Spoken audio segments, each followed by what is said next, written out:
All right, so last night I'm out on my deck working on lighting, and I had a trip to the hardware store, bought some eye bolts, and it's funny, my wife and I went to the hardware store together, and I was so happy that she wanted to go with me this time because I go so often, and I'm just like, anyway, get to the hardware aisle.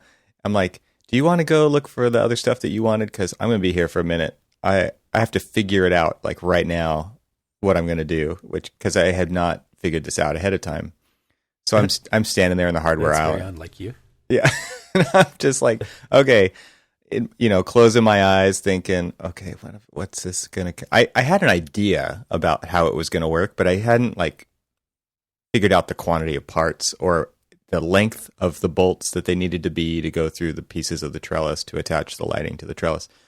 So okay. I'm like, I'm going to be a minute. I just got to figure this out. And she's like, cool, I'll be in the outdoor garden area. So I started to figure it out and piece it together in my brain, and then started to pull the parts from the hangers and stuff, and got everything that I needed. Anyway, get home and starting it, standing up on the ladder, and my son was helping me. It was awesome. It was exactly the kind of interaction that I have been training him for, which was the surgeon's assistant, right? It's like when I stick my hand out, I want you to know what I need at that moment, and you just put it in my hand, right? So it was scalpel. Yes, exactly. And you don't even have to say it though. It's like I just hold my hand out, and the thing that I needed shows up in my hand, right? It's awesome. So because I had explained what I was doing the first time, and then after the first time, I had to do it like 5 or 6 more times. So it became just this kind of assembly line of process, right? And so he did it. It was amazing, right? And it was so funny because like after that, he disappeared and went to go help her. They were pruning plants and moving things around in the yard and stuff. And then later they both come back, and like I had the lights up temporarily to kind of figure out lengths and where things were going to go. And then I had taken it all down. They're like, oh, you took all the lights down. I'm like, well, yeah, I had to put up all this hardware and, cut the wire. Like, so I bought string lights. I bought like the commercial grade string lights because I want them to last. Yeah. And I actually cut the wires and soldered them back together, used shrink wrap, shrink tubing over it, and to make these things exactly the right length that I wanted. It was, This is the part of the story that I've been trying to get to, is my wife's like, why didn't you just wrap it around the trellis and move on? Like, here's what I would have done. I would have put the light up there, wrapped it around the thing, and been done. And it's funny because they're like, yeah, this is totally you. This is what you do. Like, you figure it out, you make it professional, you make it perfect, you customize it to make it look like it was always meant to be there. It wasn't just an afterthought. And I would have just, my son's like, it's just not worth it, man. Like, I would have just wrapped it around the thing and moved on. It would have been good enough. Yeah. Like, good enough is not in my vocabulary. I hate the word fine. Right. Don't let good get in the way of great. So yeah, needless to say, I don't have any lights up yet. Of course you don't. Because, you could just wrap it around the trellis and be done with it. Right. So, like every other normal human being has ever done when they're putting up their outside lights. I always hate that. I always see the string lights, and I'm like, there's this extra section of string lights at the end that's just kind of dangling there. Like, no dangling is allowed in my brand new deck. I know.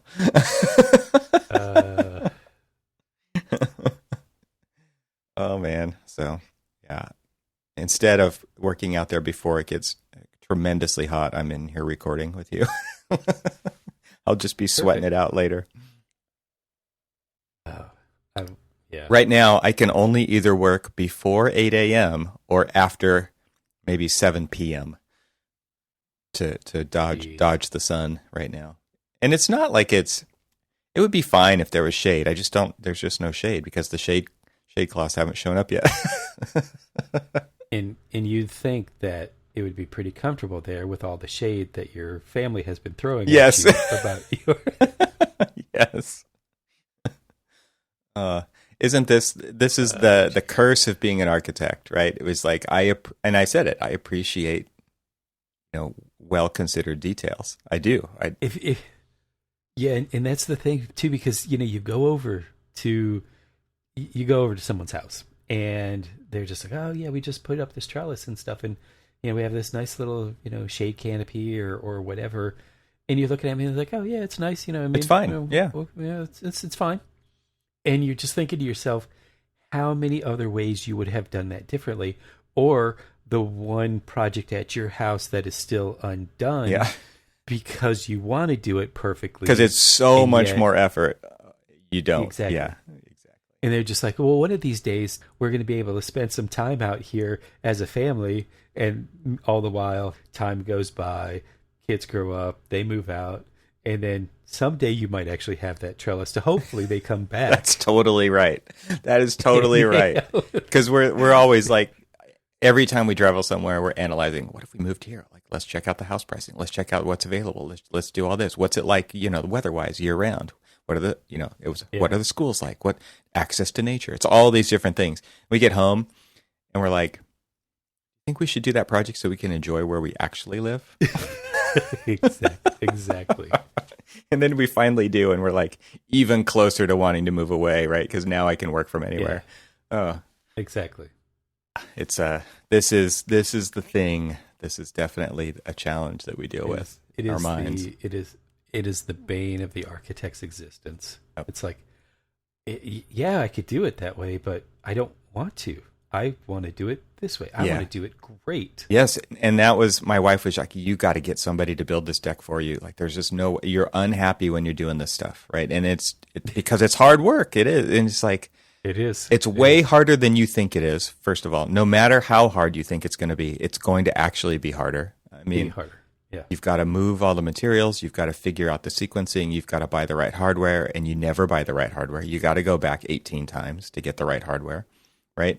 And in the end, it turns out way better than you could have hired somebody to do it for you. That's how it works out for us, at least. It turns out a lot better, but it is a lot of effort, and it does help you appreciate what it takes to actually build something, for sure. But at the same time, like, it would have never turned out like this. It wouldn't have. It wouldn't look as clean and as modern, and the details wouldn't be as well considered, because people just, the general contractors, just, it's kind of what they call themselves, but it's also kind of the attitude, right? It's very general. It's like, this is how we've always built it. We're going to keep building it like this. There's not necessarily, it's really hard to find somebody who's up to a challenge of trying to do it, and not only that, but I don't want to draw all those details. Like, I don't want to go through that effort. So I'm saving time doing it on that end, but I'm also having to do all the labor myself. So here's the question: are you really saving time? No, because, not at all. Because you could have. It's not about that. Drawn all of the details so that a general contractor who really doesn't have the insight of like what you really want, right? And so you have to draw them all out so that you get what you want. And you can be there with them. But even then, you're still going to argue it. You're going to argue about everything. But I mean, if you find a good builder, if you find someone up to the challenge, maybe. Exactly. Then chances are slim. Then you can work with them. Right. But then they charge you more. It's like that sign, right? It's like, if you're going to help, it's going to cost you double.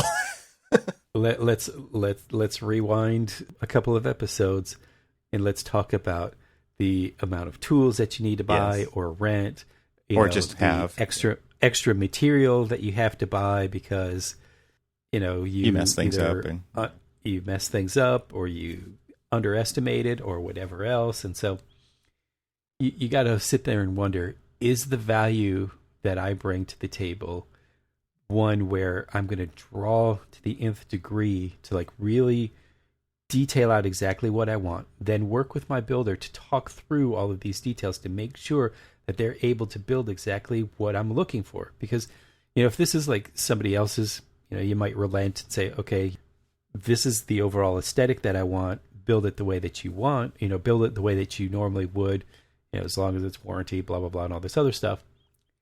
But mine, no. I am going to be an extra set of eyes hovering over your shoulder. But nope, not that way. Kind of thing. Right.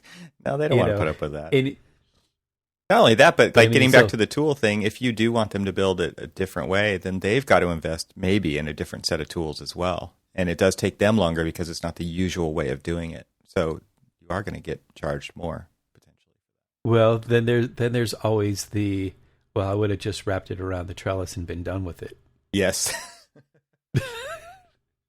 It is because if you think about it, you talked with your wife and your kids, and they want to enjoy this deck. Yeah. You're keeping them from enjoying it. Die. Right. and you're keeping them from that enjoyment because of perfection. Right.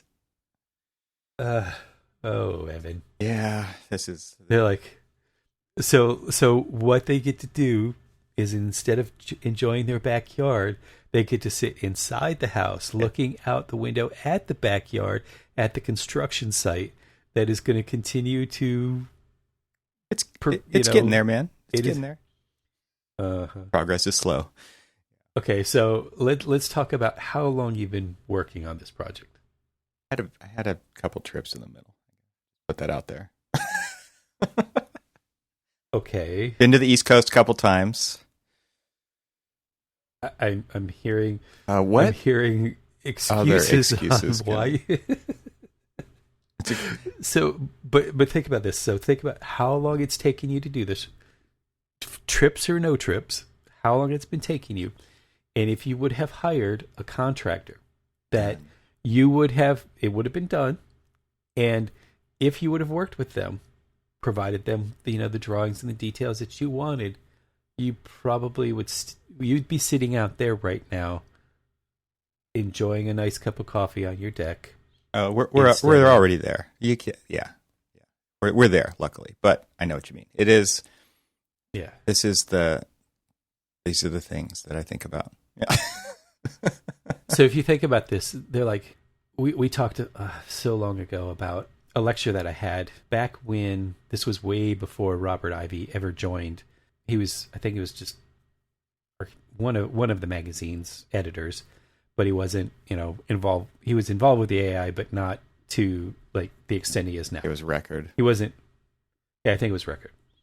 And, he was giving a lecture about like the state of architecture in the country at the time.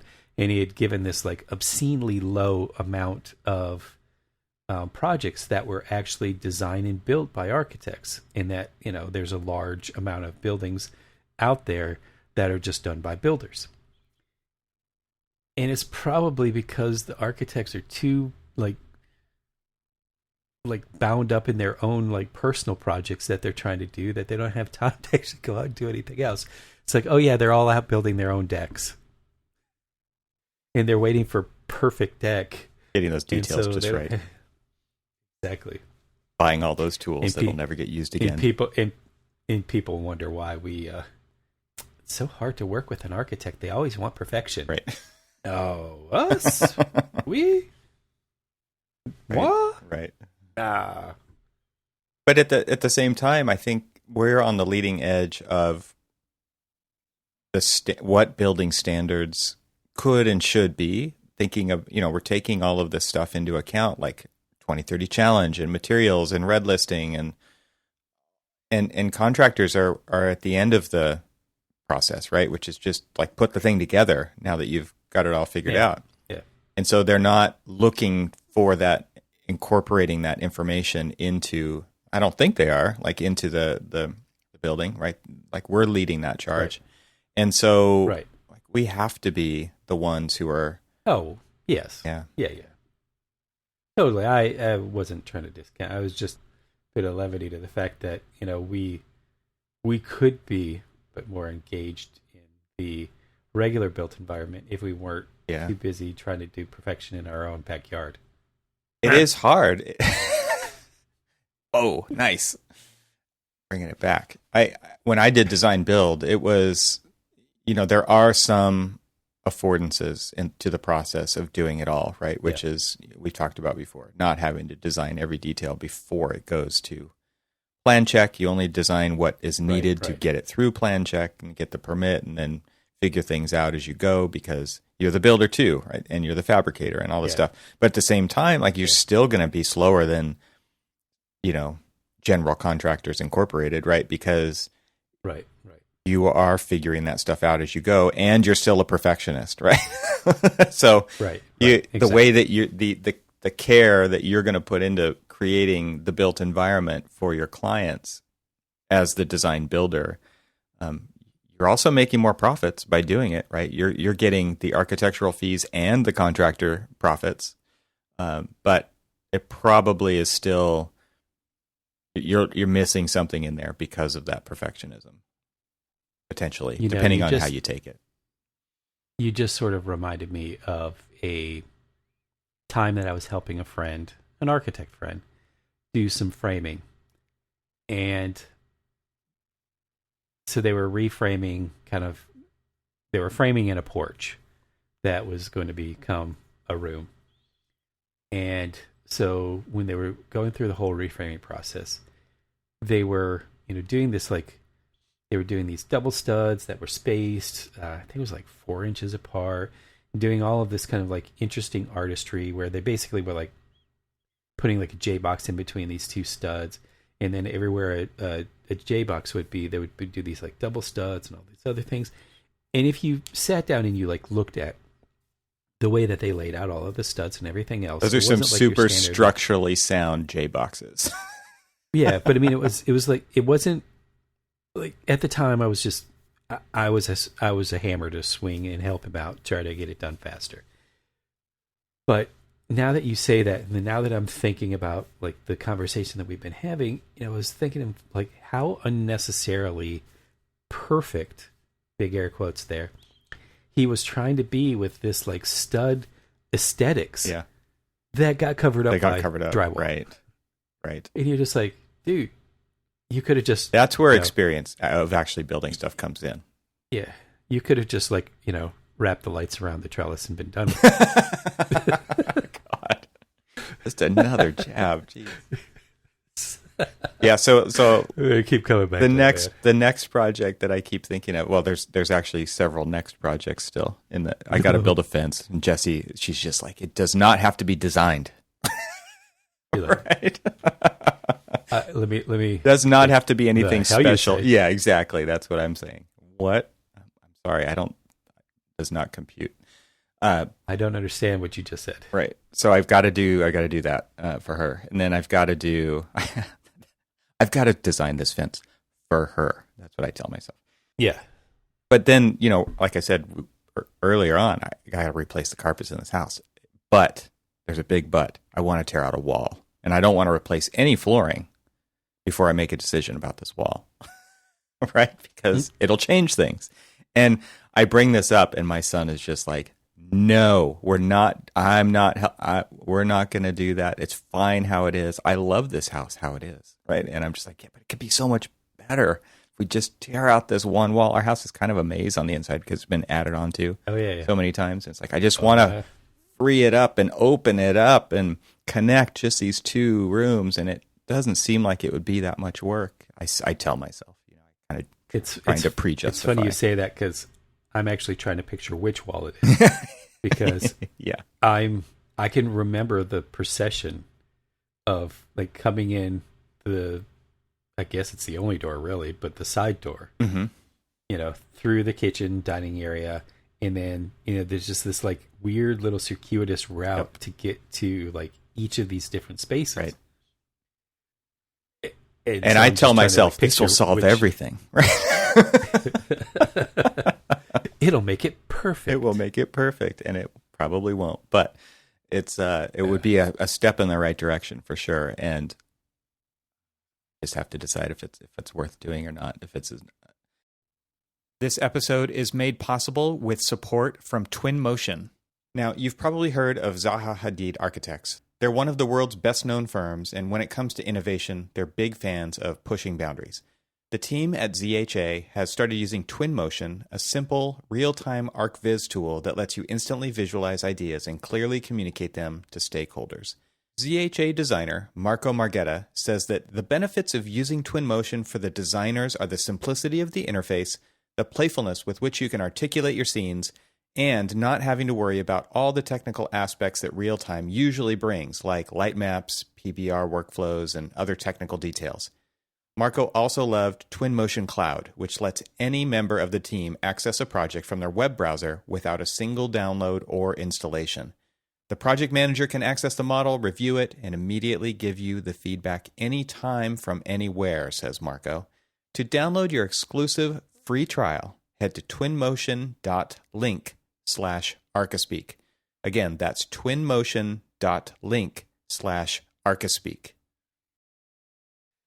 There's nothing worse in my mind than doing overhead work. That's the stuff that kills me, right? So the room I'm sitting in, the ceiling killed me, right? Just putting that ceiling, and it literally like ripped my shoulders up is what I'm getting at. So that shoulder pain, like hopefully I'll heal from it someday. And this new project of just tearing out a wall in air quotes would also include a bunch of ceiling work. So. You know that, first of all. You're in your 40s, man. It's not healing. Right.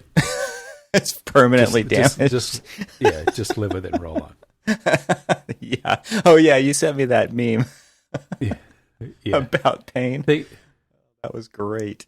Just think about this, though.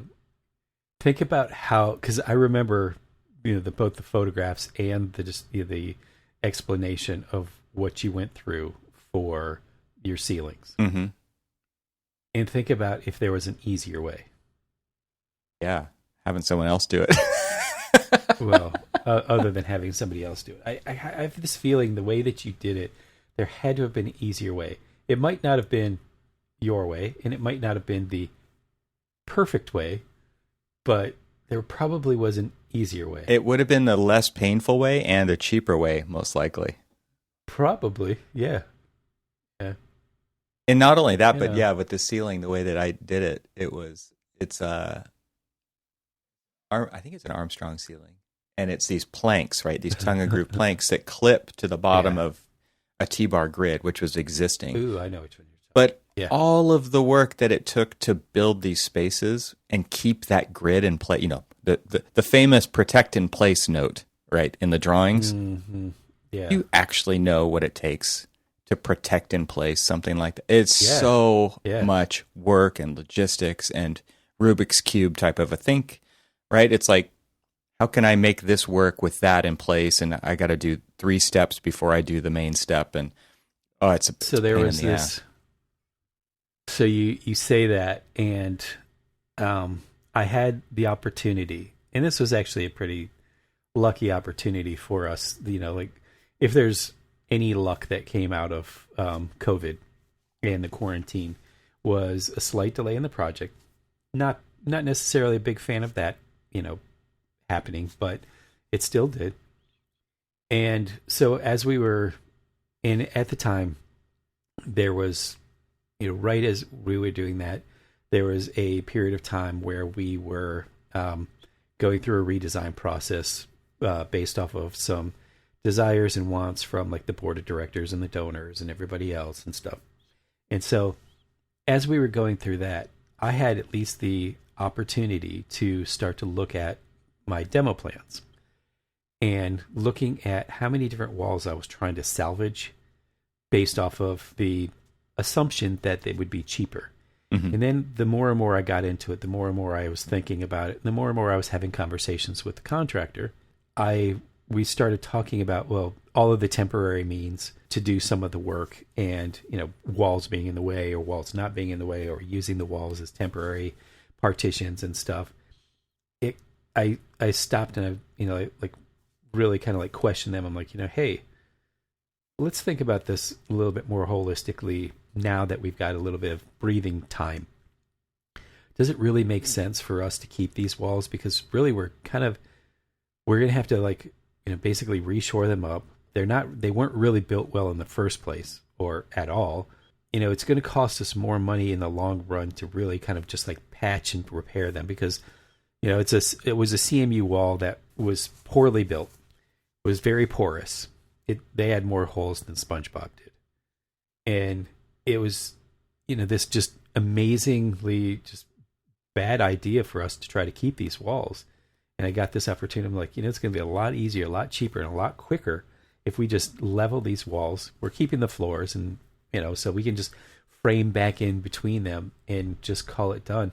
And the walls that we're going to put back in place, we know are going to be meeting, the current code. They all need to be rated walls anyway, and everything else. And we were going to be scabbing on a bunch of other stuff to make sure that we feel comfortable that the existing walls would meet the code and meet the rating requirements, when we could have just leveled them. And so, there was, yeah.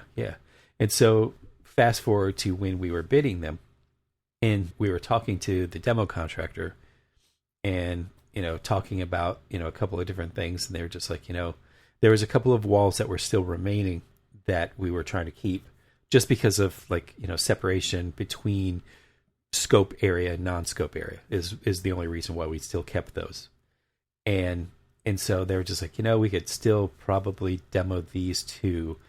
We'll put, a temporary partition on their side, demo all this stuff out, and put the new walls back in, take them all down, finish that stuff up, and it's going to save you probably about 45% on the overall cost, unless then saving them. And it seemed very counterintuitive, but the time, the materials, the level of safety that you would get from these new walls versus the other ones, surprisingly enough, it was actually a lot cheaper for us to just demo the thing out. Interesting. And a lot of times people actually start to, people think about, well, it's greener, more sustainable if you build around what's there. Well, sometimes, in this is one of those cases that this building was not built correctly or properly in the first place. And the remediation work that it would take to make it meet code outweighs the cost of all of that, and so there's this big challenge in the construction industry of like, how green do you want to make renovations? And we know that renovations honestly cost a lot more. We say that we're saving money by doing a renovation rather than, a new build. But in the long run, depending on the scale of the project, you aren't really. We actually did a kind of a side-by-side comparison for this particular building. Now, this particular building where it's at, it's bounded by, I think, 5 different buildings. And they're like when I say bounded, it's like it's an infill building in between a bunch of other existing buildings and stuff. Mm-hmm. And occupied spaces on the basement levels, the sub-basement level, and, sub-basement level. Because yes, there are 3 basements. And all of those, it's the network of their campus-wide cooling system. It's the network of all of their electrical lines. It's the network of like their trash and distribution and logistics. Network is a nice way to say rat's nest. Yeah. So, but I mean, it's like this whole entire area. So we couldn't shut the building down. We couldn't level it down. We couldn't level it, which is really what this building deserved to be, is level. Yeah, I've seen it. and oh my Lord, it literally, I think that we could have saved at least a third of the money. And when I say a third, that's a lot of money. That's a lot of money. That is a 9-figure amount. Huh. That we could have saved. Oh, jeez.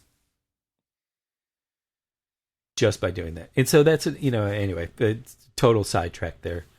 But, I mean, it's just one of these things that, like doing the right thing sometimes costs you more money, is I think where we started with all of that. Yeah, and I just to further add. Maybe saying that, maybe saying doing the right thing may cost more. I don't mean the right thing is. Anyway, sorry. Yeah, no, you don't. It's hard to say what the right thing is, but it's to further justify my position in this, should I remove this one wall or not? Standing out on the deck, talking about this, and the one son who's been helping me the most is just like, no, I don't want to do this. I don't want to help you with that. He's not interested in challenge. He's not interested in learning. He's just like, what's the easiest, right? He's totally that kid. And then my other son, who's just like, oh my God, it would be so amazing to open those 2 rooms up and make them into one big space. And so I'm like, see, there's the confirmation bias that I needed right there. It's the one kid who I didn't think was paying attention at all, seeing the potential in this. I'm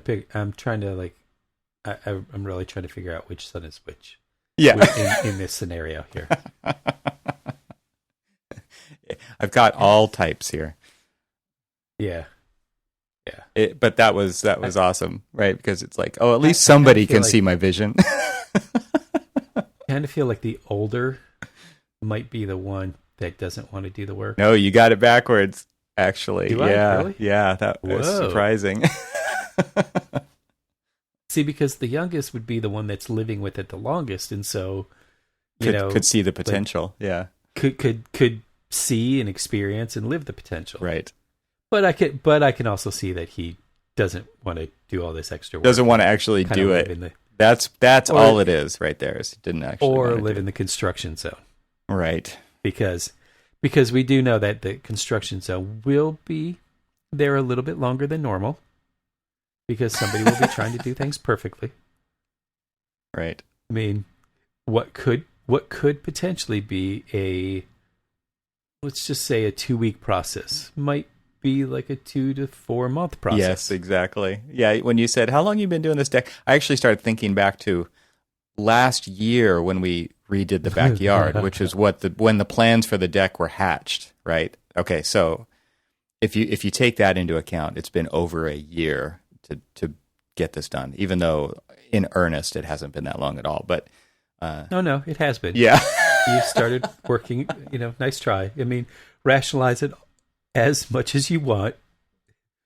It's been over a year to do a small deck edition. Oh, man. Ouch.